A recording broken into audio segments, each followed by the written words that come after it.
23 फरवरी से 40 दिन तक का मंगल राहु का गोचर एक साथ रहने वाला है।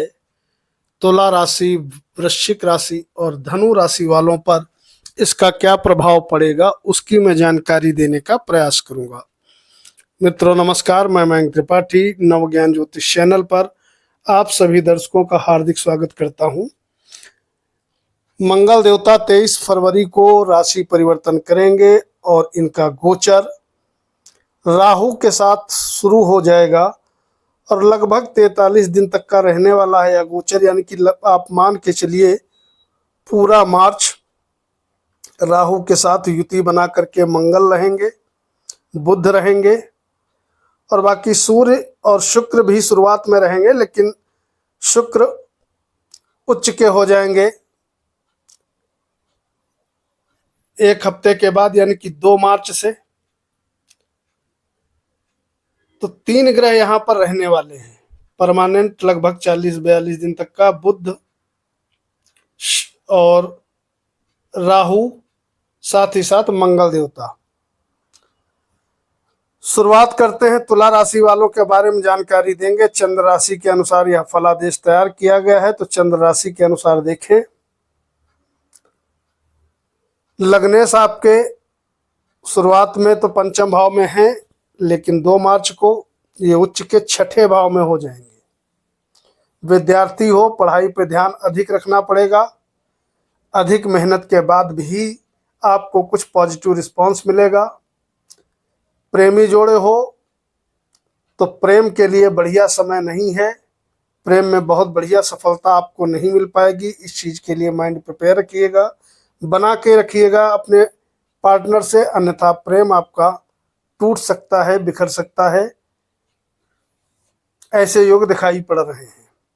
अनावश्यक शत्रुता पालना आपके लिए परेशानी का कारण बन सकता है। कोशिश करें अनाप शनाप शत्रु न पालें तो आपके लिए अच्छा है। और हो सके तो किसी को पैसा उधार न तो दे न तो ले, अन्यथा पैसा आपका डूब सकता है, फंस सकता है। ऐसे योग भी नजर आ रहे हैं। ये तो रही नेगेटिव बातें जो आपके लिए दिखाई पड़ रही हैं। अब पॉजिटिव क्या है, तो आपकी कुंडली में एकादशे सूर्य त्रिकोण में बैठा है और मंगल राहु ये दोनों ही ग्रह 4थे भाव में रहने वाले हैं। मंगल धनेश भी है, सप्तमेश भी है। तो कोशिश करिएगा इस अवधि में अगर कोई काम आपको करना है तो सेल्फ से करिएगा। पार्टनरशिप में कोई काम मत करिएगा, तो आपके लिए अच्छा है। गर्भवती महिलाओं के लिए यह समय बहुत अच्छा नहीं रहेगा, दिक्कतें उत्पन्न हो सकती हैं।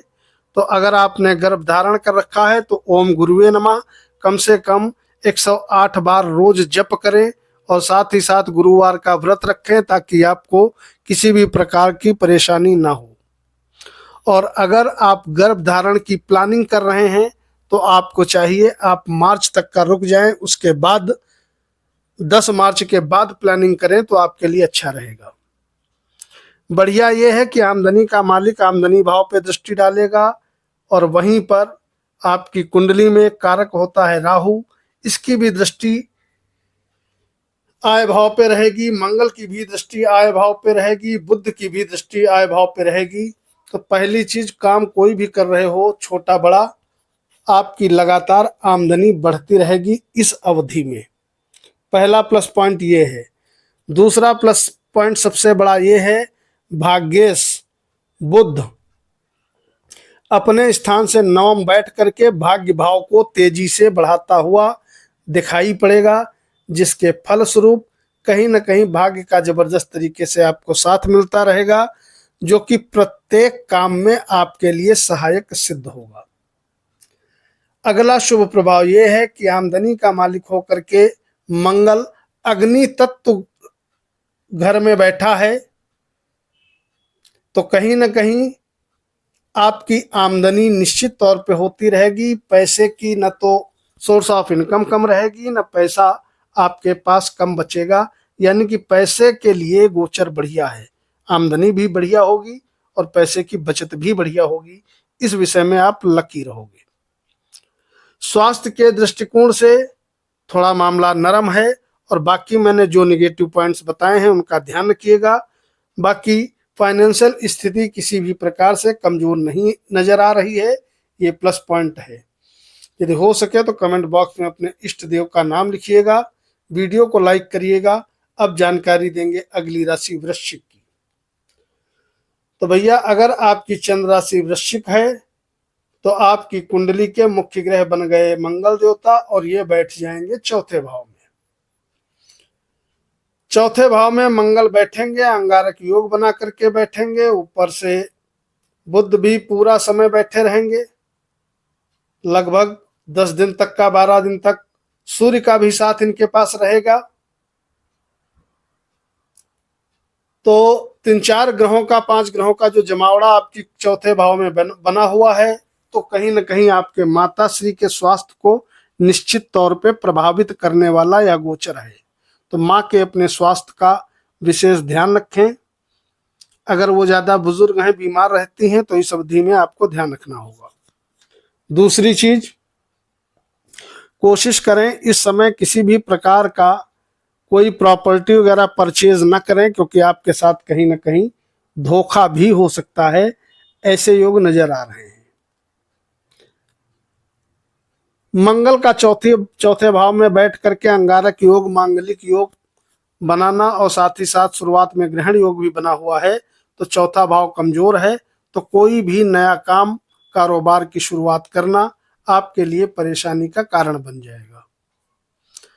हालांकि नौकरी जहां कर रहे हो वहां स्थिति ठीक ठाक रहेगी, लेकिन बॉस, उच्च अधिकारी से जितना बना करके रखोगे उतना ही अच्छा रहेगा।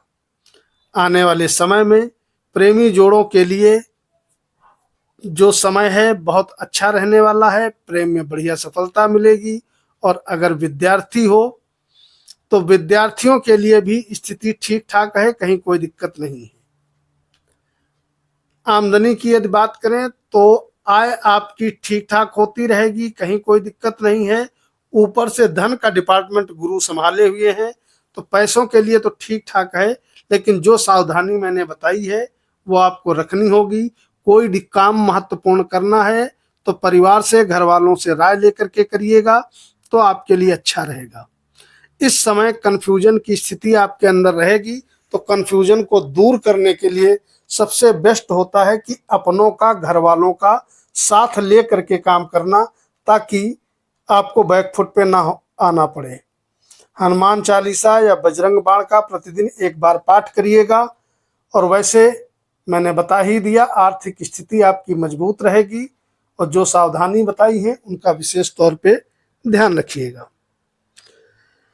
इसके बाद बात करेंगे अगली राशि की, जो कि है भैया धनु राशि। तो धनु राशि वालों के लिए गोचर बहुत ही ज्यादा सुंदर बना हुआ है, कहीं कोई दिक्कत वाली बात नजर नहीं आ रही है।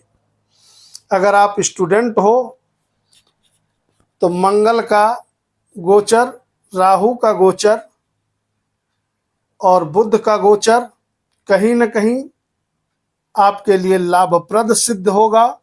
कैरियर में जबरदस्त तरीके से आपको लाभ मिलेगा, आप उन्नति करते हुए दिखाई पड़ोगे। प्रेमी जोड़े हो, प्रेम में बहुत बढ़िया सफलता मिलेगी, कहीं कोई दिक्कत वाली बात नहीं है। इस समय आपका कॉन्फिडेंस लेवल, ऊर्जा बहुत ज्यादा बढ़ी रहेगी, लेकिन कहीं न कहीं छोटे भाई बंधुओं से बना करके रखना, अन्यथा वैचारिक मतभेद हो सकते हैं।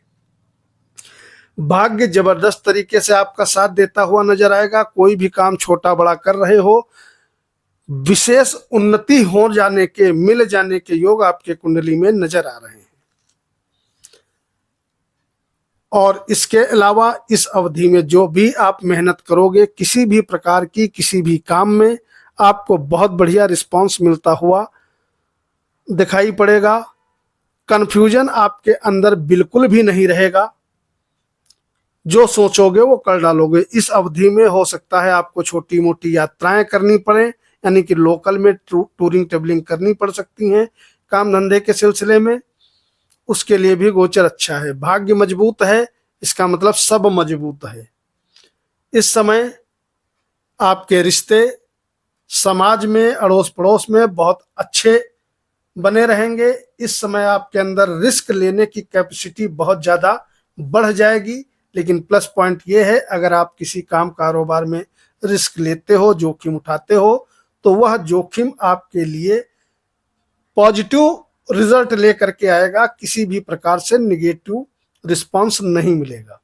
इस समय आप अपने बाजुओं के दम पे आगे बढ़ते हुए दिखाई पड़ोगे।